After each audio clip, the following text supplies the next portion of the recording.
So welcome back. So let me ask you this. I mean, we've got, Mr. Bagraim says we've got 35% unemployment, astronomical levels of unemployment. There will be economists who will say you cannot sustain wages which have increases which are inflation plus when your growth rate is inflation minus. It's just unsustainable. How do you respond to that?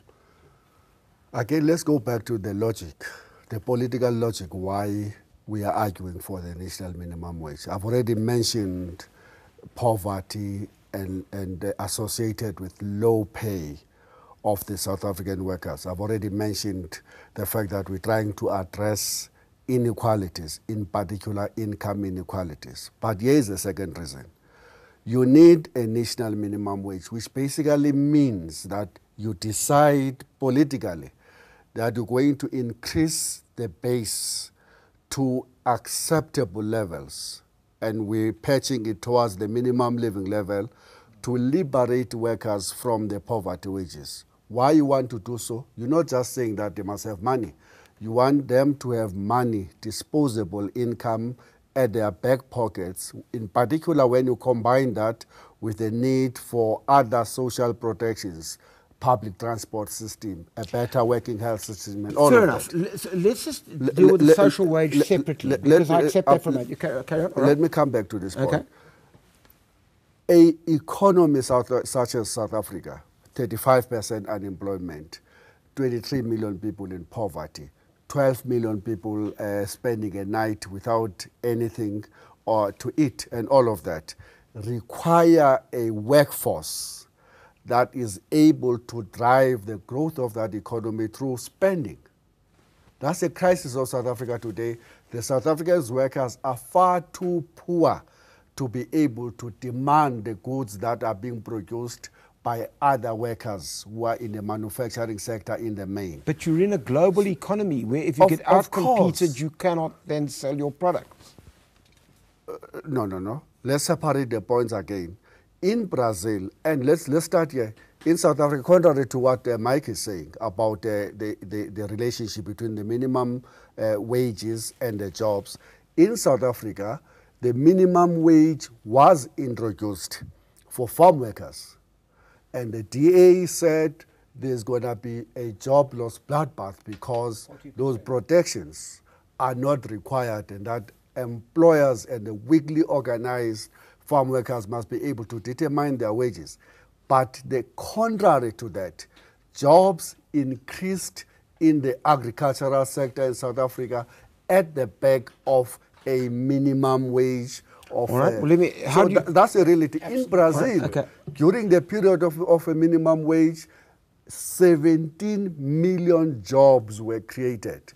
Today, the Americans have introduced a minimum wage, and we know that they are reaching their records of unemployment rates. I've got to give... So there's no I got your point. It's absolutely wrong. 40% of the agricultural workers lost their jobs. They've mechanized. They've spent money on machinery. They have looked at their production figures. People have lost their jobs. They're not taking on people during the harvest time. So that is a perfect example. What about the other proposition, which is if you increase the amount of money people have, you stimulate demand, and therefore you stimulate growth? That's absolutely perfect. Germany has just introduced a minimum wage. So but why aren't you in favor of what he's saying then? Because they have a 4% unemployment.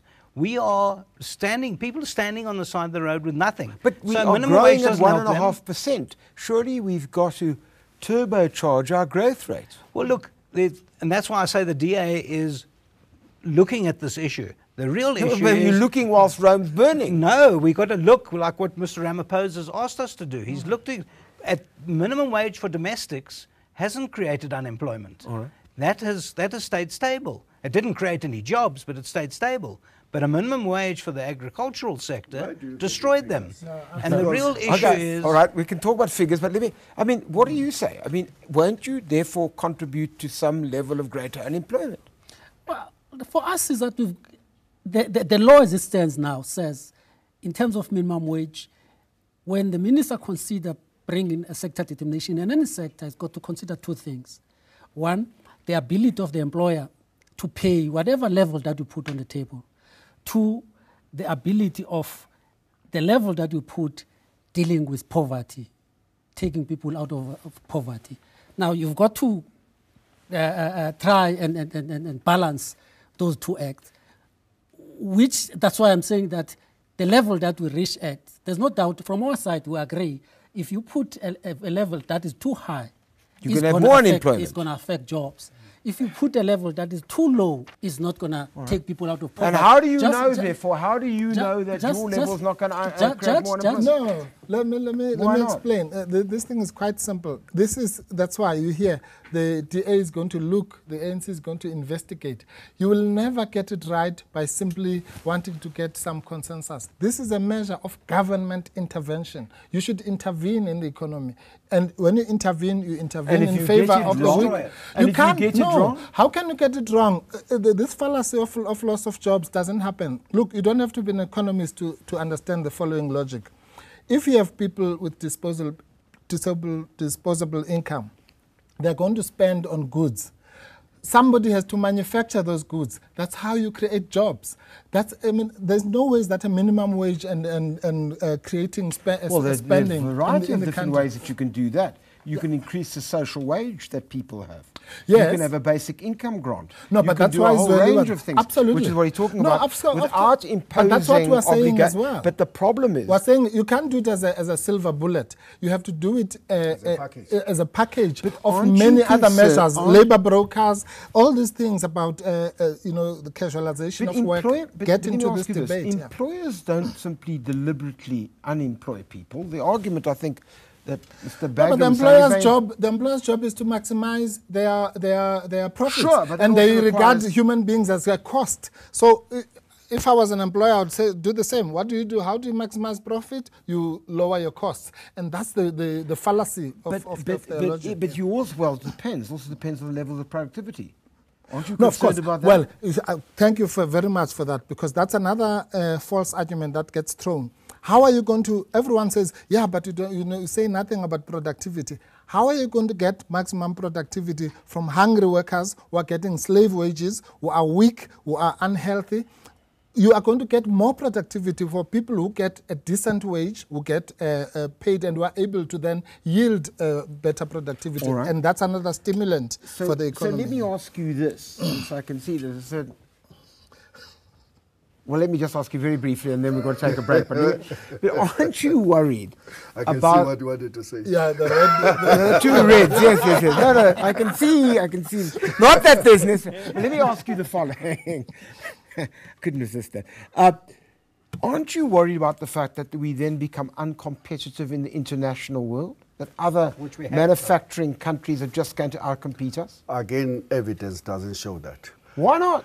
The ILO have done a study on the national minimum wage and their impact all over the world.